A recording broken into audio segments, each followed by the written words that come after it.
Bonjour Yvonne. Alors, je voudrais te demander ce que la PBBT offre ou qu'est-ce que peut apporter aux intervenants. Ok, alors je pense que la PBBT, ça fait deux choses pour les intervenants. Je pense que ça les rend plus pointus, ils voient mieux le système verbal, ça affine leur perspective sur le comportement humain de manière très très puissante, précise et succincte. Et ça leur donne une base et une direction pour le travail clinique, plutôt que de faire le travail clinique sans être ancré dans un système. Ça donne ça aux cliniciens. Et dans mon expérience, je crois aussi que la manière dont la PBBT est structurée, ça permet aux intervenants de se focaliser sur la capacité de pouvoir être présent dans la pièce psychologiquement en tant qu'eux-mêmes, autant qu'en tant que thérapeute. Donc je pense que la PBBT vraiment prend soin des intervenants et leur propre bien-être et leur propre croissance. Si c'est ce qu'ils veulent, au moins autant que ça offre ces opportunités à leurs clients de grandir. Donc je pense que ça les rend techniquement meilleurs dans leurs interventions, mais aussi quelque chose de très important dans la PBBT, c'est que ça donne aux intervenants l'occasion de dire, par exemple, peut-être que je ne veux plus être un intervenant, et moi peut-être que tu ne veux plus, mais peut-être que tu veux encore.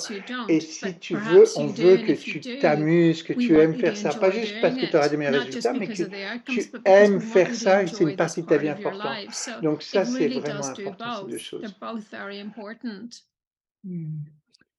Et quand tu parles de faire ressortir le système verbal, ces réponses relationnelles dérivées, comme on dit dans la TCR, sont automatiques, sont inconscientes à un certain niveau. Donc, est-ce que tu ne parles pas de ce que nos collègues dans le monde psychodynamique appelleraient les processus inconscients ou même le soin inconscient?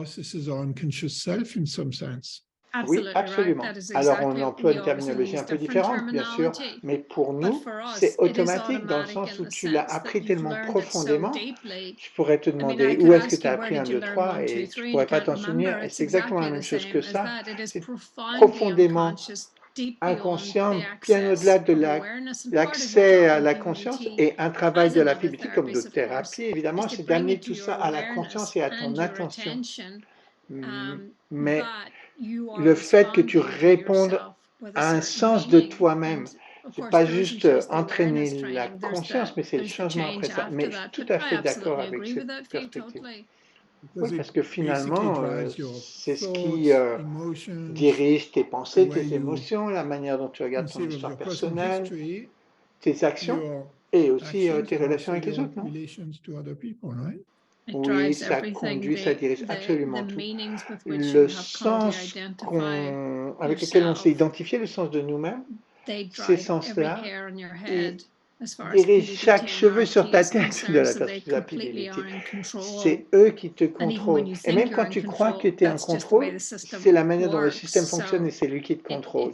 Donc ça dirige absolument tout. Et c'est choquant pour les clients et dans les formations aussi, combien leur sens d'eux-mêmes et leur identité dirigent les petites comme les grandes actions.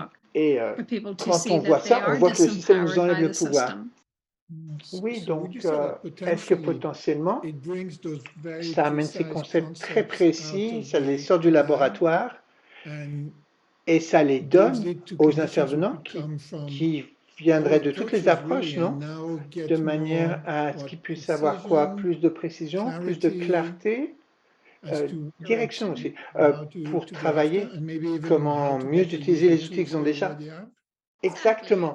Les gens utilisent déjà les outils avec lesquels ils sont confortables et nous, on forme des intervenants de toutes les approches, de tous les niveaux d'expérience et il n'y a pas un groupe qui a plus de difficultés avec la PBBT que d'autres. Les intervenants viennent disent « Ok, moi j'aime ma boîte à outils, mais je ne suis pas très sûr pourquoi j'utilise ce que j'utilise. Je pense que ça marche, mais je ne sais pas exactement pourquoi j'utilise. » Et ce que la PBBT nous donne, c'est une perspective analytique qui te montre pourquoi tu as besoin de certains outils pour faire certaines choses. Et là, tu vas dans ta boîte à outils, tu prends les outils que tu as et tu sais ce que ça va faire.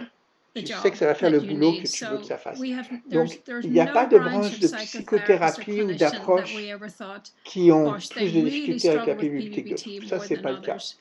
Tu as ta boîte à outils et la plupart des intervenants, des intervenantes, c'est leur analyse qui les inquiète et le lien entre leur analyse et leur boîte à outils. C'est là que souvent ils se sentent pas très à l'aise et qu'ils manquent de direction et la PBBT leur donne ça. Oui, et ma dernière question, ce serait, bien sûr, une des choses très difficiles pour les intervenants, c'est comment travailler ou les problèmes autour de la relation thérapeutique, c'est ces concepts de transfert et de contre-transfert, mais ils parlent vraiment de quelque chose de vraiment réel et de très difficile à gérer ou même à conceptualiser. Qu'est-ce que la PBBT apporte à ça? Je pense que la PBBT est très unique à ce propos parce qu'un des piliers centraux de la PBBT, c'est comment on se lie, on se relie, on se voit avec les autres. Et la relation thérapeutique tombe immédiatement là-dedans dès que le client s'assoit sur la chaise. Donc, on ne se focalise pas seulement sur qu'est-ce que je veux dire à moi, pour moi, mais aussi qu'est-ce que je veux dire pour moi. Et ce que je veux dire pour moi, c'est né aussi de mes interactions avec les autres.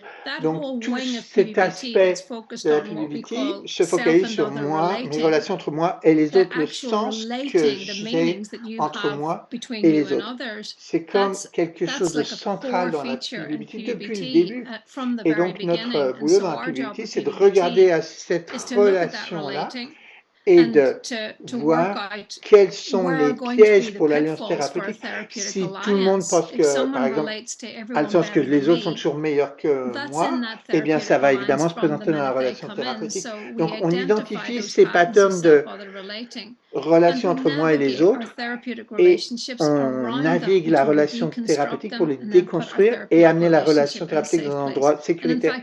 Et souvent, la PBBT fait ça en premier, avant même de rentrer dans la relation avec moi-même, on travaille, on identifie la relation moi avec les autres pour s'assurer que notre alliance est basée sur des patterns sains de sens entre toi et moi, et ensuite la confiance et la sécurité. Donc on dirait que de la perspective du thérapeute, c'est un peu comme si ça devient plus confortable et plus sécuritaire pour le thérapeute de travailler sur ces problèmes de la relation thérapeutique. Oui, absolument.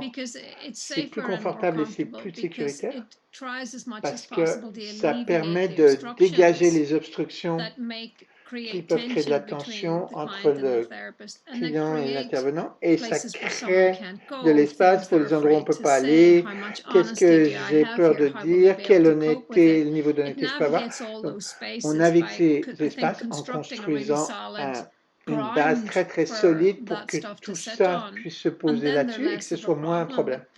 Et on va les identifier très tôt dans la relation entre moi et les autres. Qu'est-ce que le client fait quand on s'approche? Beaucoup de clients, évidemment, se sentent mal quand on s'approche. Et donc, il y a des problèmes pour la relation thérapeutique là. Et la PBBT vraiment nous rend conscients de ça de manière à ce qu'on puisse s'approcher, mais que ce soit sécuritaire pour les deux parties. Merci beaucoup. You're welcome.